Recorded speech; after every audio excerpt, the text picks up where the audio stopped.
Episode kelima, Fitnah dan Pertemuan Takdir, Tandas dan Fitnah. Sudah 6 tahun Sulastri berhijrah dan bekerja di Malaysia sebagai cleaner lady. Hari itu, dia yang sepatutnya ditugaskan membersihkan kafetaria telah diarahkan mencuci tandas lelaki karena rakan sekerja, Kak Lela, cuti sakit. Sulastri menurut tanpa banyak soal. Di luar pintu tandas, dia meletakkan tanda kerja-kerja pembersihan sedang berjalan. Namun, ketika sedang mencuci lantai, seorang eksekutif muda masuk tergesa-gesa. Eksekutif itu berkata, "Maaf ya, saya dah tak tahan tadi. Nak ke tandas selain kena turun lift. Saya terpaksa masuk ke sini." Sulastri hanya menunduk dan meneruskan mengemop lantai yang basah sambil berkata, "Saya faham." Selepas selesai, eksekutif itu mencuci tangan sambil memandang Sulastri dan berkata, "Awak nih Sulastri kan?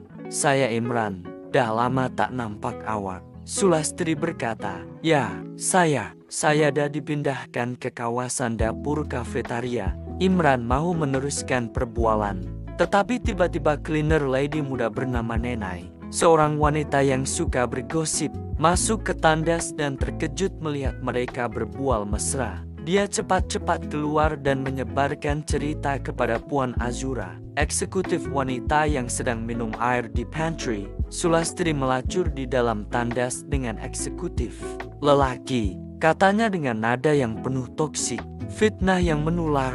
Berita tersebar dengan cepat. Kononnya Sulastri dan Imran melakukan perkara tidak senonoh di dalam tandas lelaki. Imran dipanggil pihak atasan dan Sulastri dipanggil oleh majikannya. Sulastri menunduk dan berkata, "Saya hanya jalankan tugas. Saya tak buat apa-apa yang salah." Imran pula berkata, "Itu semua salah saya. Saya masuk walaupun ada tanda larangan." Namun, suasana pejabat menjadi toksik. Sulastri dituduh menggoda lelaki tempatan untuk mendapatkan kerakyatan dan ada yang memanggilnya pelacur karena dibayar oleh lelaki. Ada yang mengatakan dia menggunakan ilmu hitam dari kampungnya. Dia dihina oleh eksekutif-eksekutif yang lain karena statusnya sebagai cleaner lady yang miskin dari mereka. Tak sangka ya, muka nampak baik rupa-rupanya pelacur murahan. Sanggup jual diri demi duit, kata salah seorang eksekutif di pejabat itu. Sekali lagi Sulastri diboikot. Nafas yang dicari.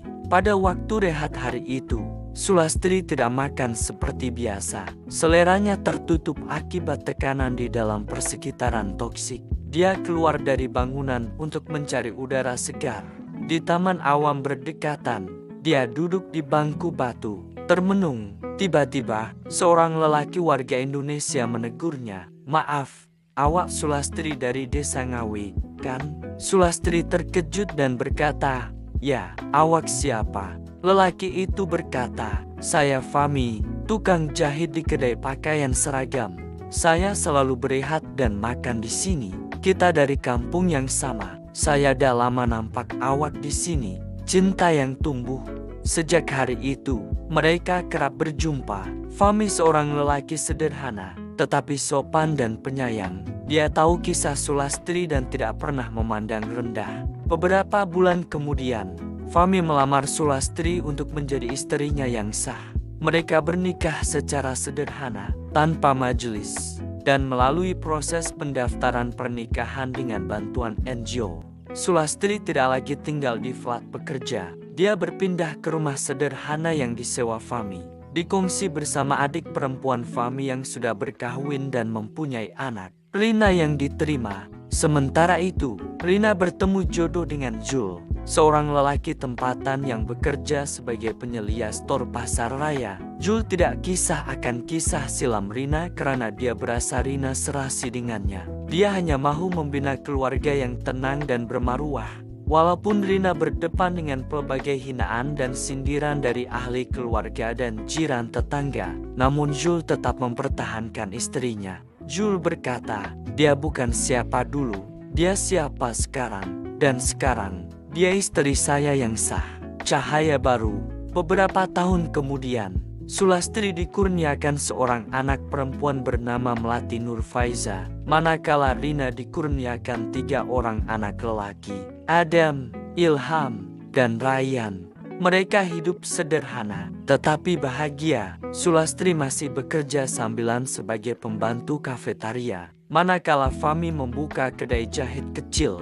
Rina menjadi suri rumah sepenuh masa, membantu suaminya, Zul, menguruskan keluarga. Suaminya sudah naik pangkat kepada pengurus store, menuju bahagian akhir.